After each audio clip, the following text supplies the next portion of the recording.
Speed is of vital importance. And when one is in a hurry, it is sometimes necessary to take a shortcut, which was the case this particular evening. There are men in London who, out of shyness or sourness, have no wish for the company of others. Yet they are not averse to comfortable chairs and the latest reading material. For their convenience, a club was started which forbade its members from taking any notice of each other. If a member talked, it was a black mark against him, and 3 such marks rendered him liable to expulsion.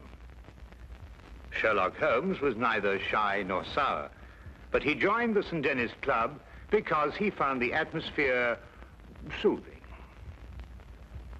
True, I'd always been diligent about not disturbing him here, but tonight I had come on a matter of the greatest urgency.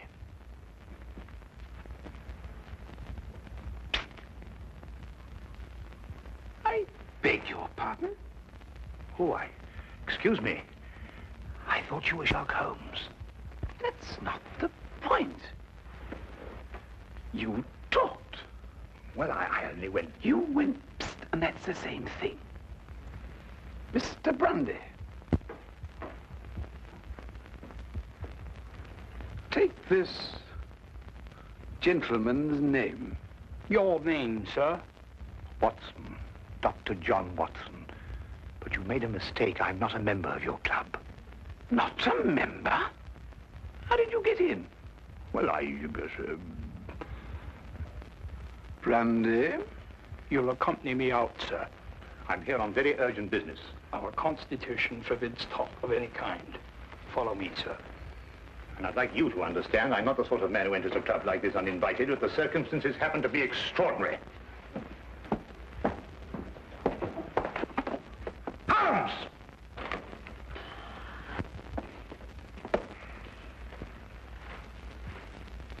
I must ask you, sir, not to attempt to... I don't believe such an incident has ever occurred before. Well, really? Holmes! I've never been so humiliated in my life. Why didn't you speak up in there? Because it's against the rules of the club, old chap. Oh, hang the club! This desire for privacy can go too far. What if an emergency arose? Yes, and perhaps to prevent that happening again, we'd better move down the hall a bit. Now, you were saying... What if an emergency arose? You can speak up now, Watson. What I'm trying to say is, what if an emergency arose and your presence is urgently requested? Nobody can put a hand on you. And I'm here, my dear chap. You just disproved that. Oh, really? I'm only isolated here from triviality. Well, there's nothing trivial about this. There's a man waiting for you back at the flat, a man by the name of Dubec, Claude Dubec. He's had an experience that make your blood run cold. What sort of an experience, Watson? He watched a man being tortured. Tortured? We'll find a cab outside. Yes. Come along, then.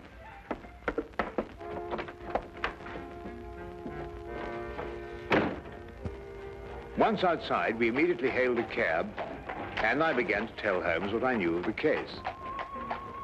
Holmes sat in silence as we rode, and I knew that my explanations had done nothing more than rouse his interest in talking to Mr. Dubec. Perhaps it was a nightmare. I'm no longer sure. But I saw a man being tortured, starved to death. I was powerless to help. Here, drink this. It'll do you good. Thank you. Any true Frenchman will tell you that this brandy has to be sipped. Safer, but if you'll excuse me once. Poor devil. Maybe he's still alive. Mr. Holmes, you must find him before it's too late. Monsieur Dubec, we'll do our best to help you, but first of all, you must tell us who this man was and how you came to meet him. His name was Charon. Paul Charon. And how I came to meet him. What day is it today? Wednesday. Wednesday. Wednesday, then it was last Friday that it happened. You know, Mr. Holmes, I'm an interpreter. And I interpret nearly all languages. Now, since I'm French by birth, it is with this tongue that I'm principally associated. Now, I'm very well known in the hotels, and it occurs frequently that I'm called for at the strangest hours by travelers who get into difficulties. Now, I was not surprised, therefore, when I heard shortly before 11 o'clock at night someone knock at my door.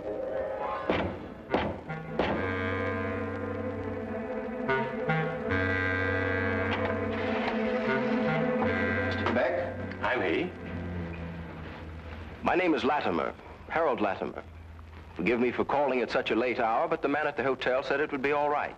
Oh, you need an interpreter? Yes. You do speak French, don't you? No, with the greatest of pleasure. What's your problem? Well, you see, someone from France came to see me on business. As it turned out, he speaks only French. And I, of course, can't even read the label on a bottle of wine. Oh, that's a pity. He's leaving tomorrow, and it's imperative that we settle our business tonight. I realize this is an imposition at this late hour. An interpreter and a doctor are the same in this respect. His hours are whenever he is required. Now, just a moment, I'll get my hat going.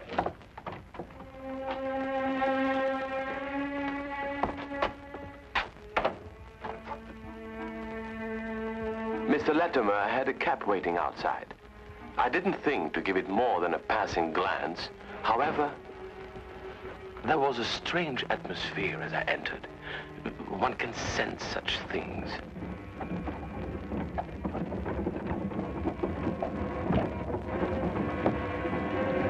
I must ask you not to. I beg your pardon? I prefer the shades drawn, Mr. Dubeck. But they cut out the view. That's exactly their purpose.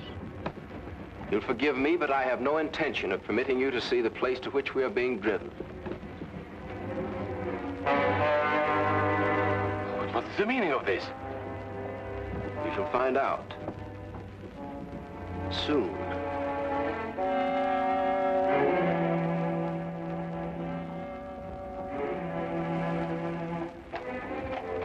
For nearly 2 hours we drove without my having the least idea where we were going. All the time I sat in silence, wondering what on earth could be this man's reason for kidnapping me. Whatever it might be, there was no possible use in my resisting.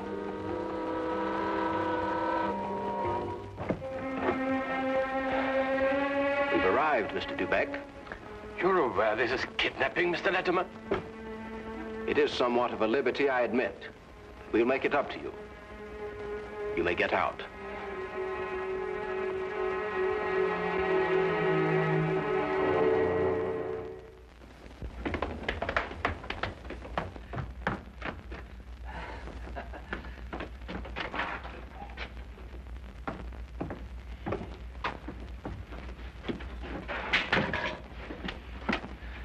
Is this, Mr. Dubeck, Harold? Yes. Well done, well done. No ill feelings, Mr. Dubeck, I hope, but we couldn't get on without you. Now, what do you want of me? Only to ask a few questions of a French gentleman, and let us have the answers. If you deal fair with us, you'll not regret it. But if you try any tricks, you'll wish you hadn't been born. You follow me?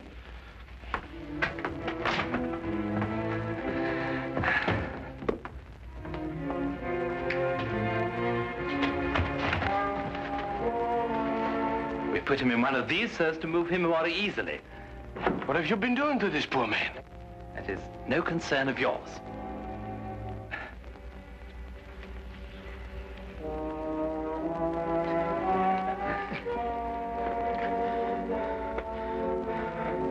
Feel better? Cochon. Salaud bandit. You don't have to understand French to know that is not a compliment. But no matter. Ask him if he's prepared to sign the papers. For your own good, be quick about it. Acceptez-vous de signer les papiers? Jamais. Never. Tell him he is doing her no service. Vous ne lui êtes d'aucune aide. Laissez-moi lui entendre dire. He says, let me hear her say so. Tell him he'll go free if he signs. Signez et vous serez libéré. C'est alors que je ne serai plus jamais libre. He says, then he will never go free. Then he knows what awaits him. Translate that. Vous savez à quelles conséquences vous vous exposez? Peu m'importe. He says he doesn't care. Stop that! is only the beginning if he persists in being stubborn. Now let us try again and see if we can get better results. I was horrified at having to be a part of an affair like this, and even though I was only the interpreter, I felt guilty at not being able to give him any help. What could I do with Latimer on one side and Judd on the other, giggling with each question? Again and again, I asked him in different ways whether he would give in and sign the document. Again and again, I got the same reply. But soon, a thought came to me. I took to adding little sentences of my own to each question. Innocent ones at first, to see if I could get away with it. When our companion showed no sign of catching on, I played a more dangerous game. I asked him all about himself and learned that his name was Paul Charon. He was a stranger in London, that he didn't know what house we were in, that he was being starved to death. In another minute, I might have wormed the whole story out from under their noses, but for the interruption. Who is it? Oh, it's Micheline. The door is locked. Get rid of her. Give me the gun.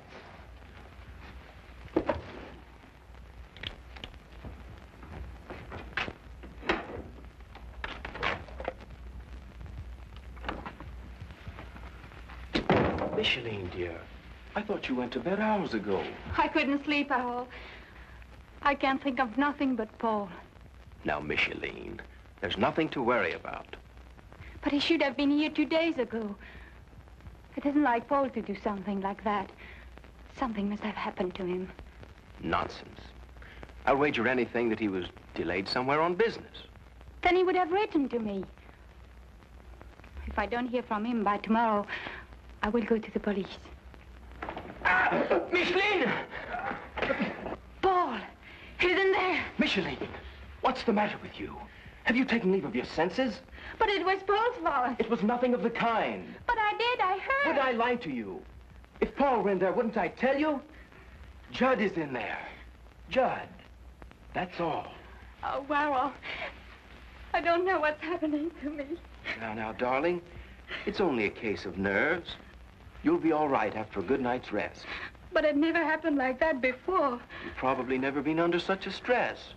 But it's foolish. If something happened to Paul, you would have heard about it by now. The fact that you haven't is proof enough that all is well. You're probably right. Of course I am.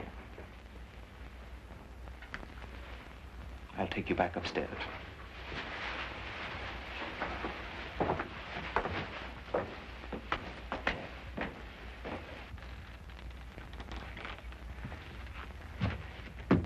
You perceive we have taken you into our confidence over some very private business. Shameful business.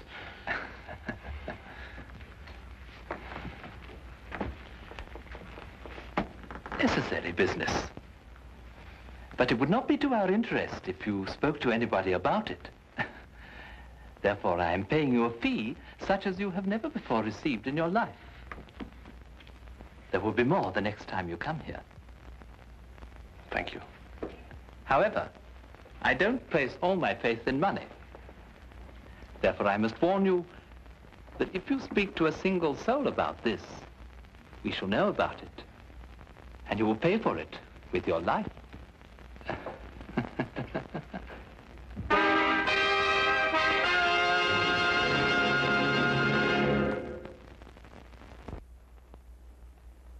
And now we return to the case of the French interpreter.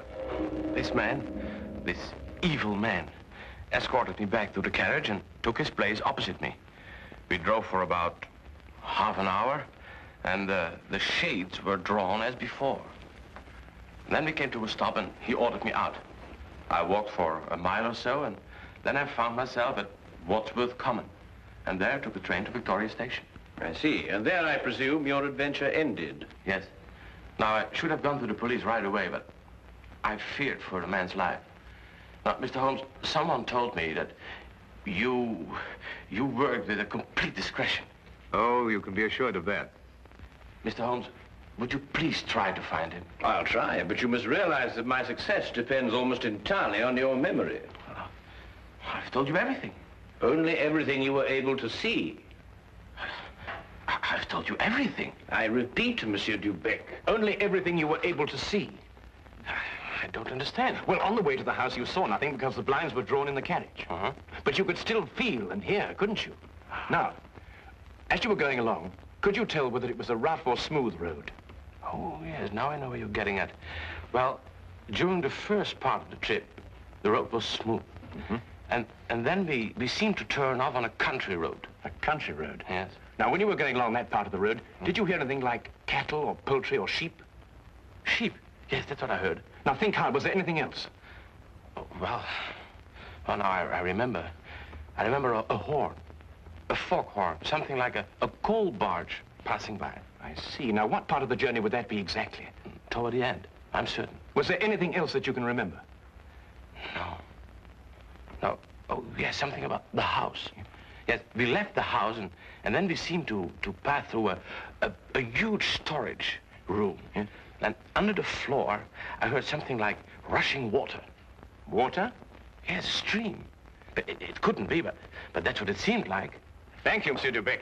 I think I have all the information I require for the present. Have you already found out where he is? No, but I have all the facts at my disposal. It's now only a question of time.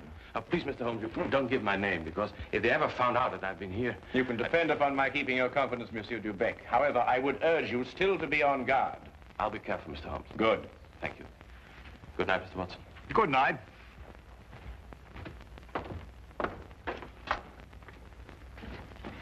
Good night, sir.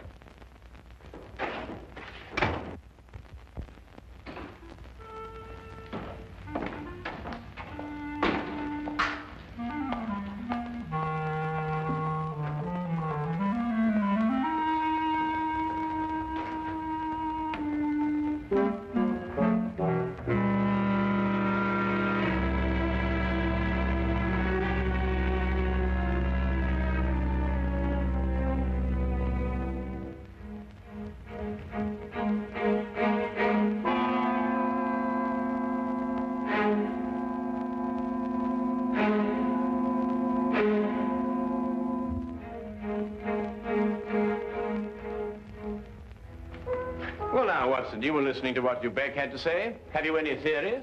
In a vague sort of way, yes. Well, let's hear it then. Well, now, it seemed to me that this young French girl had been carried off by this English chap, Latimer. Oh, but carried off from where? Or from Paris, I suppose. Well, the young girl could speak English fairly well, but the young man couldn't speak a word of French. Inference, the young girl had been in England some time, but the young man hadn't been in France. Well, then we can presume she came over on a visit to England, and this man, Harold, persuaded her to run away with him. More than likely, Watson. Then this Charon, the prisoner, brother or guardian, decides to come over on a visit from France. He meets Latimer and his associate, and then for some reason decides against signing away the girl's fortune, of which he is presumably the guardian. The men then resort to force. Excellent, Watson. I'm quite certain that you're not far from the truth now. Well, it's only simple logic.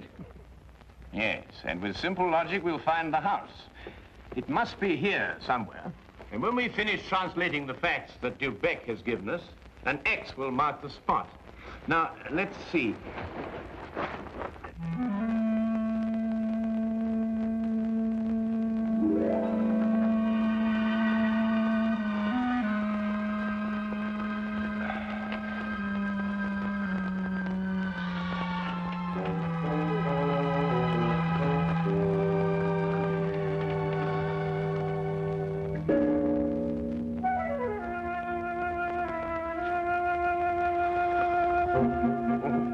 Doctor, I'm sorry to disturb you, Doctor. Would you mind getting your coat? We'll pick up Lestrade on the way. You found it? I believe so.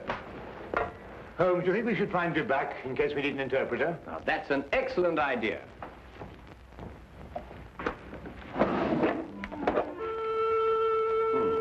And from what I've heard, I believe these may come in handy. Right.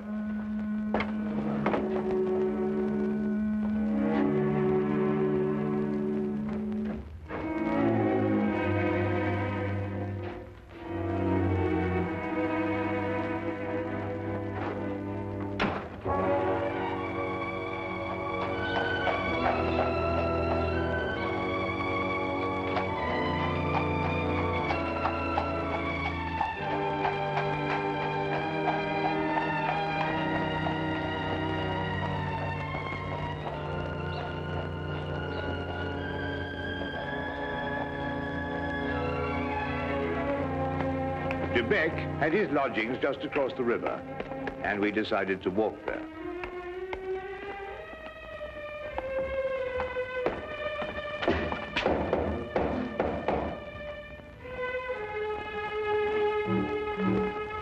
If you're looking for Mr. De Beck, he left about an hour ago. Can you tell us where? Oh, I don't know. I only know he drove away with a gentleman in a carriage. Well, did the gentleman leave his name? No, sir. Was he by any chance a rather tall, handsome-looking man? Oh, no, sir. It was a little gentleman with glasses. Did nothing but giggle all the time. Thank you, madam.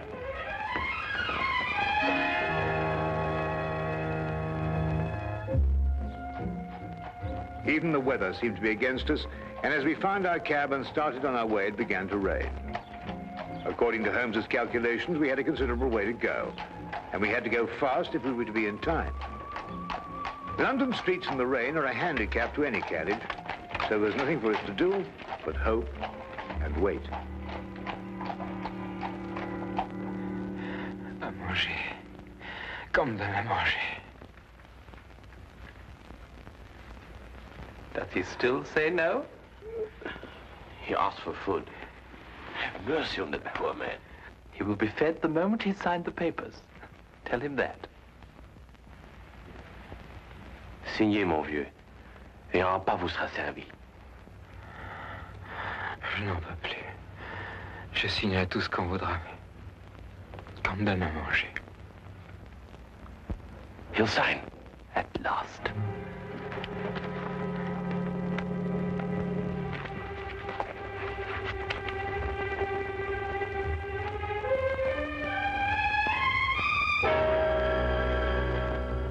Now feed this man. It would be foolish to spare him, only to have to kill him again. Kill him? And you broke your promise. You spoke to Sherlock Holmes. That's not... That's true.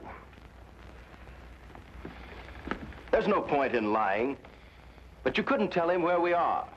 And even the famous Mr. Holmes could never deduce that.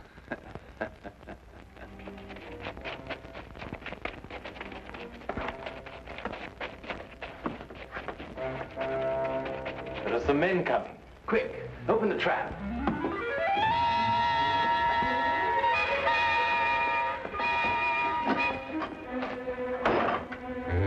All right, you two, down there.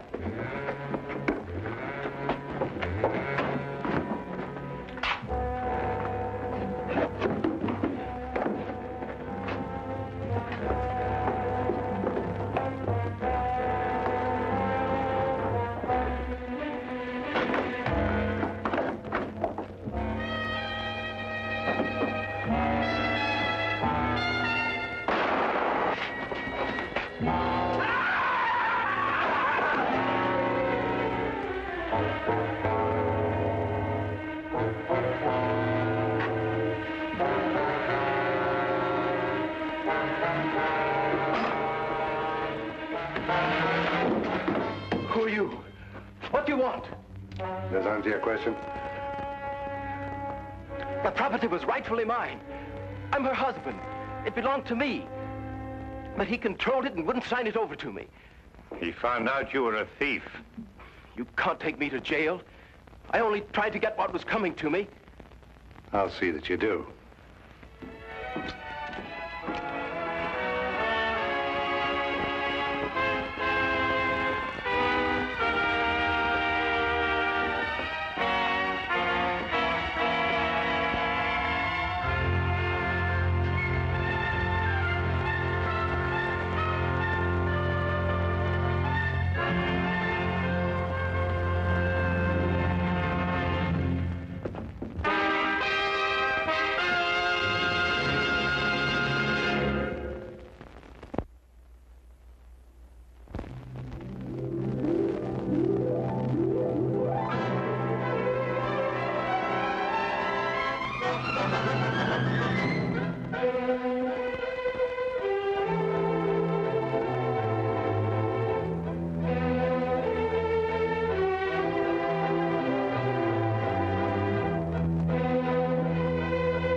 Hey Sherlock fans, ready to uncover a piece of TV history?